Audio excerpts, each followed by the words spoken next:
දැන් තුසිත ගමගේ මහත්මයා මේ සමස්ත ක්‍රියාවලිය වෙන්නේ ඔය රැමිස් කියන පරිගණක පද්ධතිය හරහාද? එතකොට දැන් මේකට තියෙන සූදානම කොහොමද ඔබතුමාලගේ පද්ධතිය? දැන් ඒ කියන්නේ රැමිස් පද්ධතිය දැන් revenue administration management information system කියන දේශීය ආදායම් දෙපාර්තමේන්තුවේ පරිගණක පද්ධතිය 2016 තමයි හඳුන්වා දුන්නේ. එතකොට දෙපාර්තමේන්තුව විසින් පරිපාලනය කරනු ලබන සියලුම බදු වර්ග මේ පරිපාලනය කරගන්න පුළුවන් විදිහට තමයි රැමිස් පද්ධතිය හදලා තියෙන්නේ. එතකොට මේ නව වැඩබදු සංශෝධනයත් එක්ක එස්වැට් ක්‍රමවේදය ඔක්තෝබර් 1 වෙනිදා ඉඳලා අයින් වෙනවා. අයින් වෙනකොට දැන් අවදානම පාදක කරගත්ත ආපසුගෙන් ක්‍රමවේදයක් තමයි ඉස්සරහට දෙන්න බලාපොරොත්තු වෙන්නේ. ඒතකොට ඒ බලාපොරොත්තු වෙනකොට අපි පරිගණක පද්ධතිය කොහොමද වෙනස් වෙන්න ඕනි කියන එක සම්බන්ධයෙන් අර අයවැය යෝජනා ආපු කාලේ ඉඳලම හඳුනා ගැනීම කරා මුලින්ම දෙපාර්තමේන්තුවේ නිලධාරීන් විදිහට දැන් 2016 ඉඳලා අවුරුදු 9ක් විතරම 8කට වඩා වැඩි කාලයක් මේ පරිගණක පද්ධතිය ඇවිල්ලා තියෙන හින්දා නිලධාරීන් සහ බදු ගෙවන්න මේ පරිගණක පද්ධතිය භාවිතා කරනකොට ඇති වෙච්ච ගැටලු මොනවද ඒවට දෙන්න පුළුවන් විසඳුම් මොනවද කියන එක ගැන අපි දීර්ඝ සාකච්ඡාවක් තිබ්බා.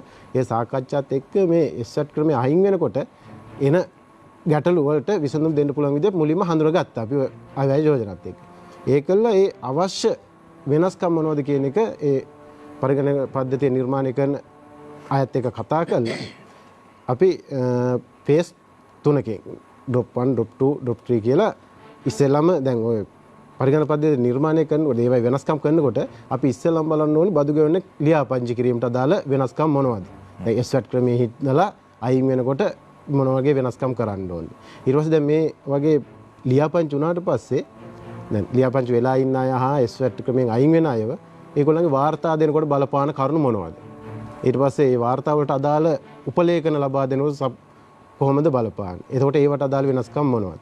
ඒ වගේම දැන් වාර්තාවක් දුන්නාම ඒ වාර්තාව මත දෙපාර්තමේන්තු නිලධාරීන් විදියට විගණනයන් කරනවා. ඒ වගේ දේවල් කළා ඒ වාර්තාව මත තක්සේරුවක් නිකුත් කරන්නේ කොහොමද? ඒ වගේ දේවල්. ඊට පස්සේ දැන් ප්‍රධානම කාරණය ආපසු ගෙවීම කරන්නේ කොහොමද? එතකොට මේ කියන කාරණා සියල්ලටම ගැලපෙන විදියට පරිගණක පද්ධතිය අවශ්‍ය වෙනස්කම් සිදු කිරීම අඳුරගෙන මේ වෙනකොටත් අපි සූදානම් කරලා ඉවරයි.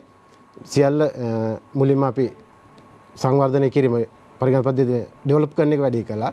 ඊට පස්සේ අපේ නිලධාරීන්ම යොදවලා විවිධ වූ කාරණා පදනම් කරගෙන මේ පද්ධතිය වැඩ කරනවද නිවැරදිව. අපි දැන් බදු පනත අනුව අපේක්ෂා කරන්නේ බදු ගෙවන්නා වාර්තාව ලබා දීලා ඒ වාර්තාව ලබා දෙන්න નિયમિત දිනේ ඉඳලා දවස් 45ක් ඉක්මවා යන්න කලින් ඒ සුදුසුකම් ලබන පුද්ගලයාගේ ආපසු ගෙවීම සිද්ධ කරනවා කියන පදනම යටතේ. එතකොට මේ දවස් 45 යටතේ සිදු කරන්න නම් පද්ධතිය වෙනස් කරන්න ඕනි වෙනස්කම් සියල්ලම කළා දැනටමත් සූදානම් කරලා තියෙන්නේ.